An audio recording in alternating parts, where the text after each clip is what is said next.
AI के इस chapters की सीरीज में हमारा मेन पर्पस आपको एग्जाम टाइम में कुछ important keywords, central idea, summary theme और अबाउट द राइटर और कुछ इंपॉर्टेंट क्वेश्चन प्लस एएसएल के बारे में जानकारी देना है। हमारा मेन पर्पस इन चीज़ों के अलावा आपको line by line chapter explain करना, पोएम एक्सप्लेन करना ये नहीं है, क्योंकि ये ऑलरेडी आप पढ़ चुके हैं और आपको चैप्टर के बारे में समझ भी है। हम बस ये चाहते हैं कि जो चीज़ें आपसे छूट चुकी हैं वो चीज़ें यहाँ पर आप सीख कर उसे अपने एग्जाम में इन्हेंस कर सके while writing. The road not taken by Robert Frost. हमेशा की तरह इस पोएम में भी हम बात करेंगे पोएट के बारे में, central idea, theme, summary, important questions, कुछ क्वेश्चंस जो एसएल में आते हैं, इसके अलावा पोएटिक डिवाइसेस भी। About the poet Robert Frost 1874 to 1963 was a famous American poet known for his writing simple, clear poems about nature and rural life that express deep philosophical ideas. इसके साथ ही साथ इनकी जो पोएम्स होती हैं वो human choices, emotion और life realities पर बेस्ड होती हैं। इन्हें पुलित्ज़र प्राइज़ मिला है 4 बार और साथ ही साथ ये अमेरिका के ग्रेटेस्ट पोएट्स में भी गिने जाते हैं in the terms of literature. Central idea के बारे में बात करें, ये पोएम हाइलाइट करती है importance of choices in life. हम जीवन में किन चीज़ों का चुनाव करते हैं उनके बारे में। साथ ही साथ ये हमें ये दिखाती है कि जिस तरीके के हम डिसीजन लेते हैं, वही डिसीजन हमें एक पर्टिकुलर डायरेक्शन देते हैं, जो हमें लाइफ में आगे बढ़ने में मदद करती है और उसे दोबारा बदला नहीं जा सकता। Even small decision can shape our future in significant way. और इसके अलावा जो हम छोटे-छोटे डिसीजंस लेते हैं, वो भी आगे चल के हमारे फ्यूचर को किस तरीके से बदल देते हैं, इसके बारे में बात की जा रही है। Summary of the poem. The road not taken में पोएट को एक ट्रैवलर की तरह डिस्क्राइब किया गया है, जिसमें बताया जाता है कि वो चलते-चलते जंगल के एक ऐसे मोड़ पर आ चुका है, जहाँ पर उसे किसी एक रास्ते को चूज़ करना है, लेकिन दोनों रास्ते एक जैसे ही हैं। लेकिन वो एक ऐसा रास्ता चूज़ करता है, जिससे बहुत ही कम लोगों ने ट्रैवल किया हुआ है। उसे पता है कि वो दोबारा लौटकर वापस नहीं आ पाएगा और उसके बाद वो ये बताता है कि उसका लिया हुआ डिसीजन ही उसकी लाइफ में एक बहुत बड़ा परिवर्तन लेके आता है। This poem symbolically represent how human life is shaped by choices we make.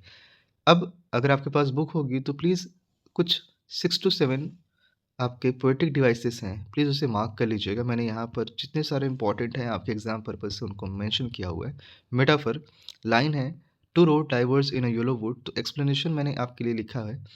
The two roads are metaphor for choices in life. कुछ इंपॉर्टेंट कीवर्ड्स जो हैं वो बोल्ड और हाईलाइटेड हैं। Symbolism, two roads diverse in a wood and I. अब यहाँ symbolism में क्या दिखाया गया है? The road symbolize different life paths and the wood symbolizes life.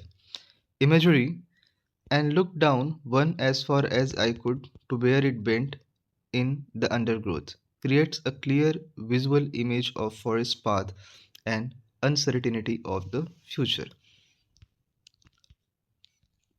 Personification, fourth, because it was grassy and wanted wear, the road is given human quality, wanted, which is personification, किसी चीज़ का मानवीकरण करना। Alliteration में आप देखते हो किसी sound, consonant sound का repetition, because it was grassy and wanted wear, repetition of W sound in wanted wear.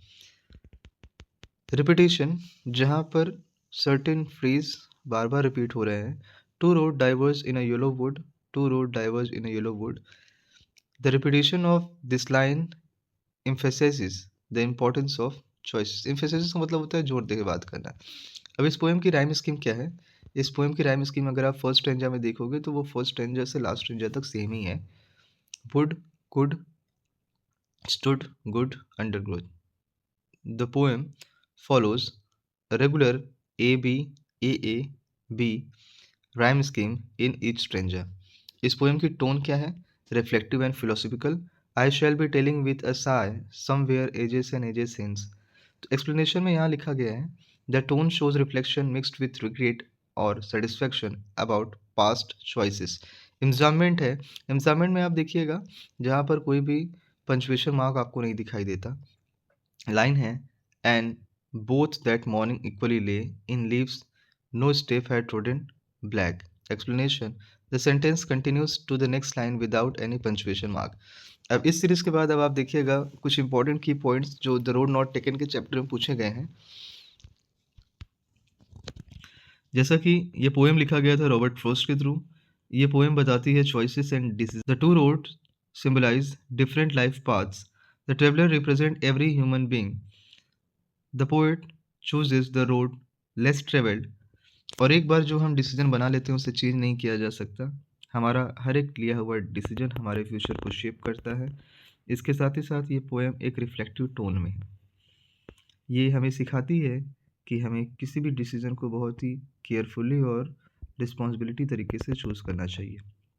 Very important short answer question like जो आपके लिए नॉर्मली हो और एग्जाम पर्पज से 1 से 2 नंबर के लिए हो, like who is the poet of the road not taken? Robert Frost. What do the two roads symbolize in the poem? They symbolize different choices in life. What does the yellow wood represent? It represents a stage of maturity in life. Why does the poet choose the less traveled road? It appears less worn and represent uncommon choice. What does traveler symbolize? Every human being who faces choices in life. What is the tone of the poem? Reflective and thoughtful. What is the central theme of the poem? The importance of life choices. अब कुछ important long question जो इस poem से बन सकते हैं और आते भी हैं।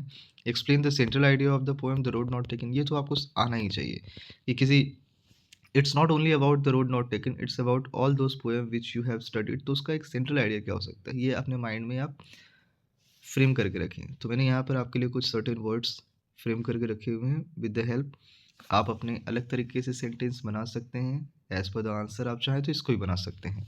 नेक्स्ट है, how does the poem shows that choices shape our future? So आपको याद होगा मैंने कुछ सर्टेन की पॉइंट्स ऊपर मेंशन किए हुए हैं, आप चाहें तो उनका यूज़ करते हुए भी आंसर को फ्रेम कर सकते हैं।